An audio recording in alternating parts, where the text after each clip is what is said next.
अस्सलाम वालेकुम। इस लेक्चर में हम डिस्कस करेंगे के मिडवाइड क्लस्टरिंग एल्गोरिथम को। जैसे कि आपको पता है कि clustering algorithm unsupervised machine learning algorithm है, जिसमें हमारे पास सिर्फ और सिर्फ इनपुट अवेलेबल होती है और अब हमें on the basis of input और उनके जो एट्रीब्यूट्स हैं उसकी बेस पे उस इनपुट को डिफरेंट ग्रुप्स या क्लस्टर्स में डिवाइड करना होता है। सो के मीन क्लस्टरिंग एल्गोरिथम के मिडवाइड क्लस्टरिंग एल्गोरिथम को डिटेल से देख लेते हैं। सो के मिडवाइड also called a partitioning around midwives. So इसको हम partitioning around midwives भी कहते हैं। midwife इसमें क्या चीज है? A midwife can be defined as the point in the cluster. So अगर आपके पास ये क्लस्टर है और उसमें डिफरेंट पॉइंट्स हैं, तो कोई भी एक पर्टिकुलर पॉइंट मिडवाइड हो सकता है। जरूरी नहीं कि वो वाला पॉइंट जो इस क्लस्टर के सेंटर में हो वही मिडवाइड हो। सो कोई भी एक पॉइंट जो इस क्लस्टर में है वो मिडवाइड हो सकता है। whose dissimilarity with all the other points in the cluster is minimum, और वो वाला पॉइंट होगा जिसकी dissimilarity from all the points सबसे कम होगी। डिसिमिलैरिटी। अगर आप प्रीवियस लेक्चर्स देखें जहाँ पे हमने एट्रीब्यूट्स की डिस्कशन की थी, तो वहाँ पे भी हमने देखा था कि सिमिलैरिटी और डिसिमिलैरिटी कैसे कंप्यूट करते हैं। तो जब आप क्लस्टरिंग एल्गोरिथम कर रहे हैं वहाँ पे भी आपके पास एट्रीब्यूट्स डिफरेंट टाइप्स के हैं, तो आप देखिए कि वहाँ पे आपको डिफरेंट एट्रीब्यूट से डील करना पड़ सकता है और आपको पता होना चाहिए कि उनकी सिमिलैरिटी और डिसिमिलैरिटी किस तरीके से कंप्यूट की जाएगी। नेक्स्ट पॉइंट डिस्कस कर लेते हैं। The dissimilarity of a midwide and the object is calculated by using E. So ये एक डिस्टेंस मेजर है, इसके अलावा और डिफरेंट डिस्टेंस मेजर हो सकते हैं जिसको यूज करते हुए डिसिमिलैरिटी कंप्यूट की जा सकती है। यहाँ पे क्या है? C इज द मिडवाइड और PI वो जो डिफरेंट ऑब्जेक्ट्स हैं या डिफरेंट पॉइंट्स हैं अदर देन द मिडवाइड, ये उसको रिप्रेजेंट कर रहे हैं। तो CI जो भी आपके, अगर आपने 2 मिडवाइड सेलेक्ट की हैं तो C1 और C2 जिसको भी आप पॉइंट कर रहे हैं ये CI है, और बाकी जो पॉइंट्स हैं वो रिस्पेक्टिव P को रिप्रेजेंट कर रहे होंगे PI को। और हम डिस्टेंस कैसे कंप्यूट कर रहे हैं? PI minus CI। ये एक मेजर है, इसके अलावा डिफरेंट मेजर हो सकते हैं डिसिमिलैरिटी को कंप्यूट करने के। मैं उस डिटेल में नहीं जा रहा, उम्मीद करता हूँ कि वो आप लोगों ने खुद एक्सप्लोर कर लिए होंगे। So the cost of the midwife algorithm is given as, so के midwife algorithm में जब हम कॉस्ट कंप्यूट करते हैं तो उसको कंप्यूट करने का ये मेथड है। ये क्या है? इसको जरा ध्यान से देखिएगा, आगे एग्जांपल से चीजें और क्लियर हो जाएंगी। ये कॉस्ट एक नंबर आएगा, वो 10 हो सकता है, वो 20 हो सकता है, 30 हो सकता है, 40 हो सकता है। और ये किस तरीके से कंप्यूट किया जाएगा कि अगर आपके पास ये 2 क्लस्टर हैं, अज्यूम कीजिए कि 2 क्लस्टर हैं और उसमें ये एक मिडवाइड है और बाकी पॉइंट्स हैं, ये दूसरा मिडवाइड है और ये बाकी दूसरे पॉइंट्स हैं। तो आप देखिए जितने भी आपके पास मिडवाइड्स हैं, मिडवाइड्स किसको रिप्रेजेंट कर रहे हैं? C को। तो ये C1 और C2। तो पहले C1 के लिए कंप्यूट होगा। C1 के लिए क्या है? ये आपके पास C1 था और ये आपके पास C2 था, और बाकी दूसरे पॉइंट्स है जिनको हम कह रहे हैं, बाकी सारे पॉइंट्स हैं P, और ये भी P। तो C1 से जो पॉइंट्स, अब क्या है कि C1 से जो भी पॉइंट बिलोंग कर रहे हैं दैट इज P1, और C2 से जो पॉइंट बिलोंग कर रहे हैं दैट इज ऑल P2। और अब हम क्या करेंगे? हम P1 माइनस C1 कर लें या C1 माइनस P, क्योंकि एब्सोल्यूट वैल्यू आ रही है, इससे कोई फर्क नहीं पड़ेगा। इस पॉइंट का इससे एब्सोल्यूट डिफरेंस कंप्यूट किया प्लस इस पॉइंट का इससे डिस्टेंस कंप्यूट किया। ये PI जो बिलोंग कर रहे हैं CI से, ये सबसे पहले इन सारे पॉइंट्स का डिस्टेंस कंप्यूट किया इससे वो ऐड हो गया। देन अब आपके पास C2 आ जाएगा। C2 का आपने सिलेक्ट किया और उसके सारे के सारे पॉइंट्स का इससे डिस्टेंस कंप्यूट किया, वो इसकी कॉस्ट बनेगी। दोबारा सुनिएगा, अभी मैं ये अज्यूम कर रहा हूँ, ये इंपॉर्टेंट पॉइंट है कि आपके पास ये क्लस्टर्स बन चुके हैं और अब आपने इसकी बेस पे कॉस्ट कंप्यूट करनी है। तो अब आप क्या करेंगे, हर क्लस्टर में जो उसका मिडवाइड है और उसके तमाम के तमाम पॉइंट्स का जो डिस्टेंस आ रहा है उसको एड अप करते जाएंगे। सिमिलरली दूसरे से मिडवाइड को लेंगे और उसमें जितने भी पॉइंट्स आ रहे हैं उनके दरमियान जो डिस्टेंस आ रहा है उन सबको एड अप करेंगे, तो वो आपके पास उस क्लस्टरिंग एल्गोरिथम की है और उन सेट ऑफ C1 C2 के लिहाज से उसकी कॉस्ट आ जाएगी। होपफुली कुछ चीजें क्लियर हो चुकी होंगी। नेक्स्ट एग्जांपल देखते हैं दो चीजें। सो एल्गोरिथम कैसे काम करेगा, इनिशियलाइज करना है सबसे पहले select K random points out of the n data points as the medoid. जो भी आपके पास इनपुट डाटा अवेलेबल है उसमें से आपने के रैंडम पॉइंट्स सिलेक्ट करें जो आपके मिडवाइड्स बनेंगे। ये रैंडम पॉइंट सिलेक्ट होना चाहिए। सो अगर k की वैल्यू 3 है तो 3 पॉइंट सिलेक्ट हो जाएंगे, k की वैल्यू 5 है तो 5 पॉइंट सिलेक्ट हो जाएंगे। नेक्स्ट क्या करना है, एसोसिएट ईच डाटा पॉइंट, जितने भी डाटा पॉइंट्स हैं, to the point to the closest medoid by using any common distance metric. अब आपने क्या करना है, आपके पास ये जितने भी पॉइंट्स आ रहे हैं, ये जितने भी पॉइंट्स, और आपके पास यहाँ पे के मिडवाइड आ चुका हुआ है, 1 2 3 ये मिडवाइड हो गया। अब आपने ये देखना है कि ये जो पॉइंट है ये किससे सबसे ज्यादा क्लोज है। फिर आपने अगला पॉइंट लेना है और उसका सबसे ज्यादा क्लोजनेस चेक करनी है। उससे अगला पॉइंट लेना है, उसकी क्लोजनेस चेक करनी है। उससे अगला पॉइंट लेना है और उसकी क्लोजनेस चेक करनी है। तो इस तरह आपने जो जितने भी पॉइंट्स आ रहे हैं उन सब की क्लोजनेस चेक करनी है। देन अब आपको आइडिया पता चल जाएगा कि कौन से पॉइंट्स ऐसे हैं जो इस वाले मिडवाइड से क्लोज हैं, कौन से पॉइंट्स हैं जो इससे ज्यादा क्लोज हैं, कौन से पॉइंट्स हैं जो इससे क्लोज हैं। वो ऑटोमेटिकली उनके क्लस्टर्स बनते जाएंगे। नेक्स्ट क्या है, while the cost decreases for each midwide m, her midwide m के लिए, and for each data point o which is not a midwide, ठीक है, swap m and o, आपने m और o को swap करना है। associate each data point to the closest midwide, recompute the cost, और दोबारा से कॉस्ट को recompute करना। If the cost is more than the previous one, undo the swap, और वहीं पे आप इसको स्टॉप कर देंगे। While the cost decreasing, जब तक कॉस्ट डिक्रीज होती जाती है आपने ये टास्क परफॉर्म करते जाना। So for each midwide m and for each data o which is not a midwide, आपने उसको आपस में स्वैप करना है।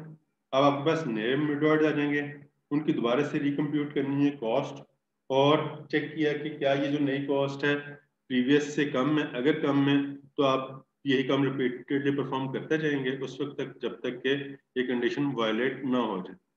नेक्स्ट एग्जांपल देखते हैं। तो ये आपके पास एंड पॉइंट्स हैं, टोटल जो पॉइंट्स आ रहे हैं दैट इज 10, और दो एट्रीब्यूट्स हैं x1 x2, x और y। क्योंकि ये अनसुपरवाइज्ड मशीन लर्निंग एल्गोरिथम है तो हमारे पास यहाँ पे सिर्फ और सिर्फ इनपुट ही अवेलेबल है, कोई इसका जो आउटपुट है वो अवेलेबल नहीं है। ये आपके पास इन पॉइंट्स आ रहे हैं। तो पहला पॉइंट क्या था, select K random points out of the n मिडवर्ड्स। इस एग्जांपल में हम k की वैल्यू 2 सिलेक्ट कर रहे हैं, कोई से भी दो पॉइंट्स हम सिलेक्ट करते हैं।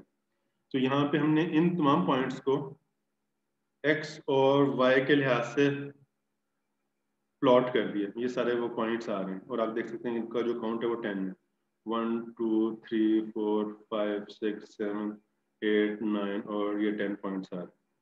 नेक्स्ट, अब हमने क्या किया, हमने यहाँ पे दो पॉइंट्स ले लिए, एक C1 और दूसरा ये C2।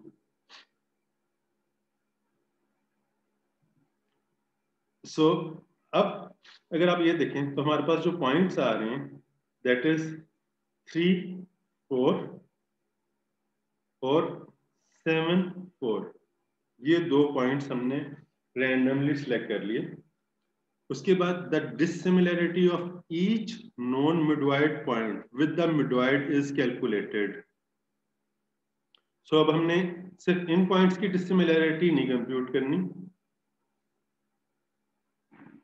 बाकी तमाम की तमाम पॉइंट्स की डिसिमिलैरिटी कंप्यूट करनी है। और वो किस तरह हम कंप्यूट कर रहे हैं? सो मेरे पास अगर आप देखें C1 में हमारे पास क्या आंसर आ रहा है? C1 क्या है हमारे पास? 3 और 4। और जब आपने इसका डिस्टेंस लिया तो 7 माइनस 3 प्लस 4 माइनस 6 माइनस 4, और आपके पास यहाँ पे क्या आंसर आ गया? 4 प्लस 2 इज इक्वल टू 6। और यहाँ पे आपके पास है 7,4। जब आपने 7 माइनस 7 किया प्लस 6 माइनस 4 किया तो आपके पास 0 प्लस 2 आ गया, और ये आपके पास ये वाली कॉस्ट आ गई, डिस्टेंस आ गया। सिमिलरली आपने जब यहाँ पे कंप्यूट किया तो यहाँ पे 2 माइनस 3 प्लस 6 माइनस 4 और 1 प्लस 2 इज इक्वल टू ये 3 आ गया। सिमिलरली यहाँ पे 2 माइनस 7 प्लस 6 माइनस 4, और यहाँ पे जब आप करेंगे तो आपके पास 5 प्लस 2 इज इक्वल टू 7 आ जाएगा। और इसी तरीके से आपने इसकी कॉस्ट कंप्यूट कर ली, इसका डिसिमिलैरिटी कंप्यूट कर ली, ये सारी इनकी डिसिमिलैरिटी कंप्यूट करते गए। सो होपफुली इसमें आपको कोई कंफ्यूजन नहीं होगी। अब अगर आप देखें कि आपके पास जो C1 आ रहा है और C2 आ रहा है, C1 में पहला पॉइंट किससे ज्यादा क्लोज है? C2 से। तो आपने ये 0 पॉइंट लिख दिया और साथ उसकी कॉस्ट लिख ली। तो ये आपके पास ये पॉइंट ID आ रहे हैं। अगला पॉइंट है 1,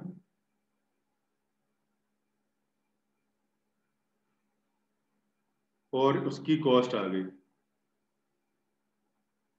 देन उसके बाद 2,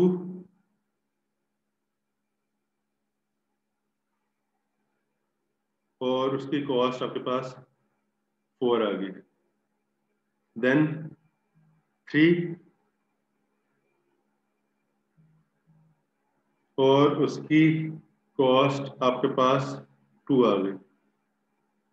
देन ये तो एक्सेल पॉइंट, इनको हम इग्नोर कर देंगे। 5 का डिस्टेंस C1 से 5, और उसकी कॉस्ट आपके पास 4 आ रही है। कॉस्ट का मतलब है डिसिमिलैरिटी। यहाँ पे पॉइंट्स मेंशन की जा रही हैं और यहाँ पे उनका डिसिमिलैरिटी स्कोर, वो आपको भी याद है वो फार्मूला जो हमारे पास था, तो उसको मैं आपको शेयर करता हूँ। तो यहाँ पे मेरे पास पॉइंट्स आ रहे हैं और यहाँ पे उसका डिसिमिलैरिटी आ रही है।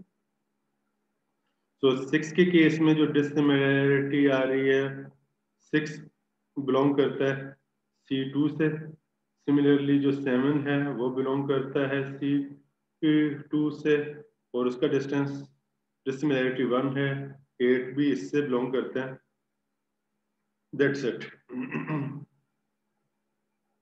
सो अब यहाँ पे देखिए, ये अब आपके पास ये सारे के सारे पॉइंट्स C1 से बिलोंग कर रहे हैं, ये सारे के सारे पॉइंट्स आपके पास C2 से बिलोंग कर रहे हैं।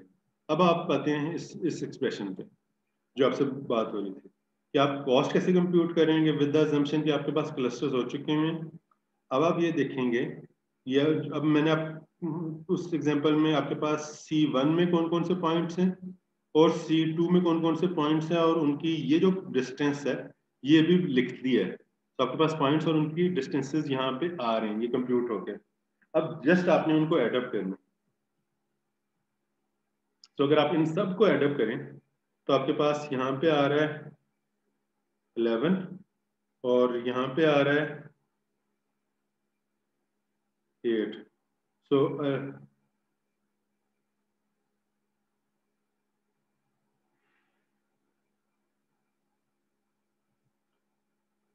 सॉरी मैं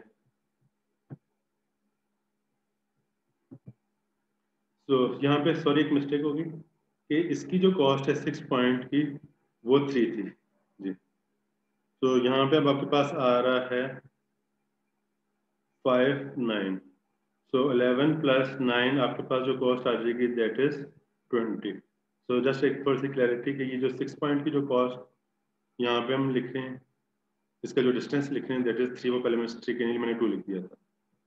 सो यहीं पे नेक्स्ट स्लाइड में ये चीज एक्सप्लेन की जा रही है कि each point is assigned to the cluster of that medoid whose dissimilarity is less.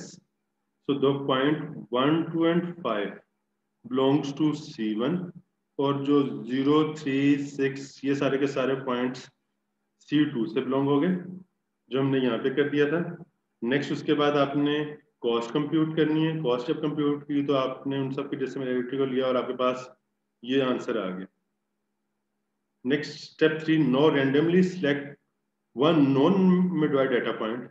अब हम यहाँ पे रेंडमली एक non medoid data point select करते हैं और दोबारा से यही टास्क रिपीट करते हैं। Recalculate the cost, let the randomly data point is 3 by 3 और 7। तो अब हमने जो पॉइंट सिलेक्ट किया रेंडमली वो सिलेक्ट हुआ दिस वन 3 और 7। 3 और 7 यानी ये वाला जो पॉइंट है किससे बिलोंग कर रहा था, C2 से। अब इससे वो स्वैप हुआ और अब आपके पास जो पॉइंट्स आए नए मिडवाइड आए दैट इज 3 4 और 7 3। तो आपके पास ये दो मिडवाइड्स आ गए। तो 3 4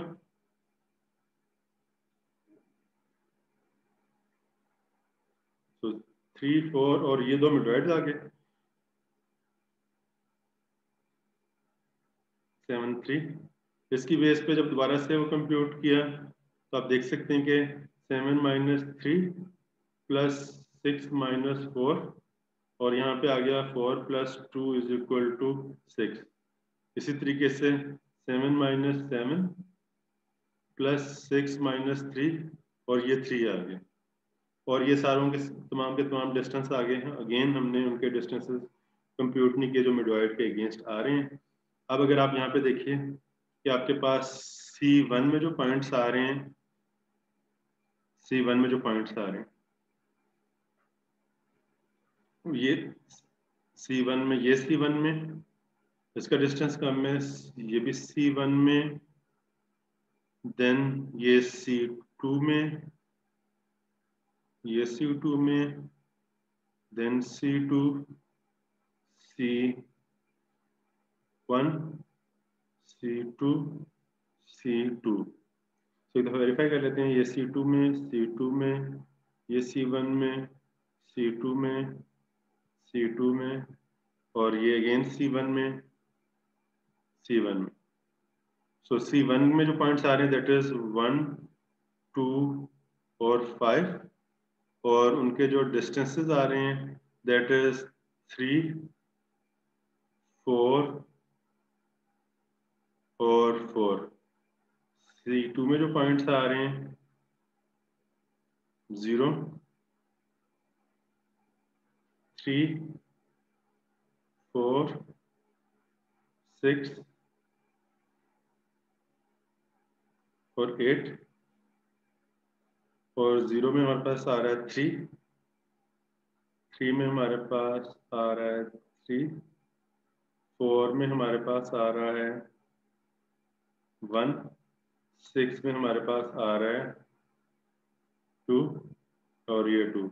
अब अगर आप इनको एडअप करते हैं तो हमारे पास यहाँ पे आंसर आता है 11 और यहाँ पे आंसर आता है 6 अगेन 11। तो इसकी जो कॉस्ट आ रही है वो 11 प्लस 11 दैट इज 20 A2 और प्रीवियस वन की थी 20। सो पॉइंट क्या था, अगर आप इस एल्गोरिथम को देखें कि फॉर ईच मिडवाइड हम स्वैप किया for each point O which is not a medoid, swap m and o to take each data point to the closest midwife और रिकम्प्यूट किया। अगर वो cost is more than the previous one, undo the swap, और वही हमारे पास है, तो इस पर्टिकुलर केस में हमारे पास कॉस्ट ज़्यादा आ गई है, 20 आ गई है, जैसा आप यहाँ पे देख सकते हैं। स्वैप कर देंगे और अब आप इसको मजीद कंटिन्यू नहीं करेंगे और हम यहीं पे स्वैप कर देंगे। सो होपफुली आपको आइडिया हो चुका होगा। सो इस केस में अगर आप देखें तो हमारे पास जो क्लस्टर्स बनेंगे वो कुछ प्रीवियस के केस में हमारे पास कुछ इस तरीके से क्लस्टर्स बन रहे हों। तो इसमें अब हमारे पास ये पॉइंट आ गया और ये मिडवाइड है, और उसके लिहाज से हमारे पास ये फाइनल क्लस्टर्स आ गए। अगर ये कॉस्ट कम होती तो हमारे पास अपडेटेड मिडवाइड आ जाते, उसके लिहाज से अपडेटेड क्लस्टर भी अपडेट हो जाते, और आपके पास उस वक्त तक हम ये काम कंटिन्यू करते रहते जब तक कि कॉस्ट नए मिडवाइड की इंक्रीज ना हो जाती। ये कुछ एडवांटेजेस हैं। It is a simple to understand and easy to implement, जैसे आप देख सकते हैं कि बहुत ही सिंपल। फिर K medoid clustering algorithm is faster and converge in a fix number of steps, और जो है medoid is less sensitive to the outlier than the other partitioning algorithm, जैसा कि के मीन आउटलायर से जरा सेंसिटिव है जबकि पेम लेस सेंसिटिव है। Disadvantage के the main disadvantage of K-midwife algorithm is that it is not suitable for clustering non-spherical in arbitrary shaped groups of objects. This is because it relies on minimizing the distance between the non-midwife objects and the midwife objects. So जब आपके पास clusters कुछ इस तरीके से बन रहे हो तो उस केस में ये अच्छे रिजल्ट्स नहीं देता। कोई क्वेश्चन हो, कोई कंफ्यूजन हो तो आप पूछ सकते हैं। Thank you. अल्लाह।